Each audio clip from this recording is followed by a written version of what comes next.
کشمیر کو جنت نظیر وادی کہا جاتا ہے، جس میں 900 سال قدیم ایک قلعہ تاریخی اور فطری حسن سے دلچسپی رکھنے والوں کو آج بھی دعوت نظارہ دے رہا ہے۔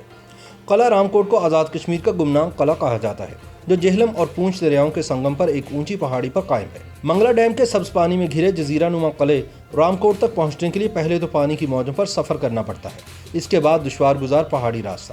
اوپر سے دیکھو تو لگتا ہے جیسے پانی اس قلعے کی حفاظت پر معمور ہے۔ رام کوٹ قلعے کے 3 اطراف میں پانی ہوتا ہے، لیکن جب ڈیم بھر جائے تو خشکی کا راستہ بھی بند ہو جاتا ہے۔ میرپور کے قریب واقع قلعہ رام کوٹ کی تعمیر 900 سال قبل دفاعی نقطہ نظر سے کی گئی تھی۔ یہ گکھڑ دور حکومت میں فوجی ہیڈ کوارٹر کی حیثیت رکھتا تھا۔ قلعہ گکھڑوں کے سردار سلطان راجن خان نے سن 1150 میں بنوایا۔ قلعہ کا نام قلعہ تغلو تھا، بعد میں سکھوں نے جب اس پر قبضہ کیا تو اس کا نام بدل کر رام کوٹ رکھ دیا۔ حملہ آوروں کو روکنے کی غرض سے تعمیر کیا گیا یہ قلعہ خود بھی کئی حملوں کی زد میں رہا۔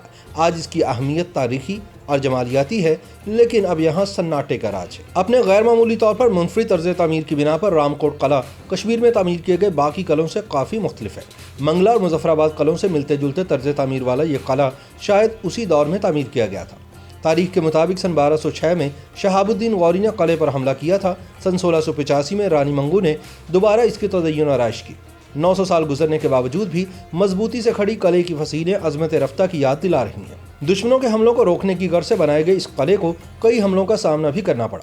قلعے تک پہنچنے کے لیے آپ کو منگلا ڈیم پر واٹر سپورٹس کلب سے ایک کشتی میں بیٹھنا ہوگا اور تقریباً 10 منٹ کے سفر کے بعد آپ جھیل کے شمالی حصے میں پہنچ جائیں گے۔ یہاں آپ کو ایک پہاڑی کی چوٹی پر ایک عظیم الشان قلعہ دکھائی دے گا، جہاں تک پہنچنے کے لیے کشتی سے اتر کر 400 سیڑھیاں چڑھنا پڑتی ہیں، جس کے بعد اب قلعے کے داخلی راستے پر پہنچتے ہیں۔ قلعے کا مرکزی راستہ، جسے بہترین حکمت عملی کے تحت ہر زاویے پر فائرنگ کے لیے چوکیوں کے ساتھ بنایا گیا ہے، یہ قلعہ بند حصے میں جانے اور باہر آنے کا واحد راستہ ہے۔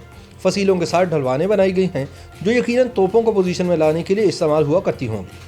پانی کے تالابوں کے بارے میں مورخین یہ اندازہ لگانے میں ناکام ہیں کہ آخر اس نسبتاً چھوٹے قلعے میں پانی کے اتنے بڑے تالاب کیوں بنائے گئے ہیں۔ قلعے کا زیادہ تر حصہ کھنڈرات میں تبدیل ہو گیا ہے، لیکن ماضی کی شان و شوکت کی چند علامات اب بھی باقی ہیں۔ فصیلوں کے ساتھ ڈھلوانے، توپوں کے لیے کنگرے اور بندوقچیوں کے لیے تنگ سوراخ تب بنائے گئے جب یہ قلعہ 19ویں صدی میں کشمیر کے ڈوگرا مہاراجا کے زیر تسلط تھا۔ کشمیر کے سن 1841 کے ایرو سمتھ نقشے میں اس قلعے کا کوئی ذکر نہیں۔ قلعہ 90 کی دہائی کے اواخر تک بھی نظر انداز تھا، جب اسلام آباد کی غیر سرکاری تنظیم ہمالیین واٹر لائف فاؤنڈیشن کے سربراہ ڈاکٹر انیس الرحمان پہلی بار مچھلی پکڑنے کے لیے منگلا آئے اور رام کوٹ تک آ پہنچے۔ ڈاکٹر انیس الرحمان کے مطابق جس دن وہ پہلی بار یہاں آئے اس دن یہ مکمل طور پر تباہال اور پہنچ سے باہر تھا، جبکہ مٹی کے ڈھیر اور جھاڑیوں نے قلعے کے انچ کو چھپا رکھا تھا۔ اس وقت تک وفاقی وزارت آثار قدیمہ کے پاس حیران کن طور پر قلعے کا کوئی ریکارڈ موجود نہیں تھا۔ بعد ازاں وہ 1 سال کی مسلسل محنت کے بعد کھنڈرات سے ایک زبردست قلعہ سامنے لانے میں کامیاب رہے۔ دیگر کئی تاریخی ورثوں کی طرح رام کوٹ کی تعمیر کے حوالے سے بھی کئی کہانیاں موجود ہیں۔ کہتے ہیں کہ یہ قلعہ ایک قدیم ہندو شیو مندر پر تعمیر کیا گیا تھا، لیکن اس کی موجودہ حالت کو دیکھتے ہوئے اس بات میں شک کرنا مشکل ہے کہ یہ 16ویں صدی کی تعمیر ہے۔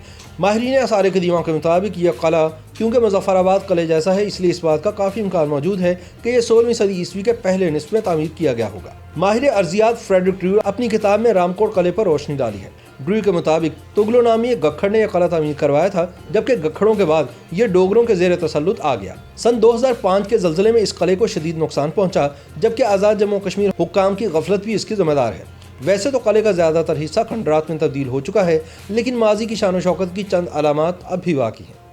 60 کی دہائی میں بننے والے منگلا ڈیم اور جھیل نے قلعے کو ایک جزیرے کی شکل دے دی ہے، لیکن وہ چبوترا جہاں سے شہزادے اور ڈوگرا مہاراجے 2 دریاؤں کا نظارہ کیا کرتے تھے، اب مٹی کے ڈھیر کا منظر پیش کر رہا ہوتا ہے۔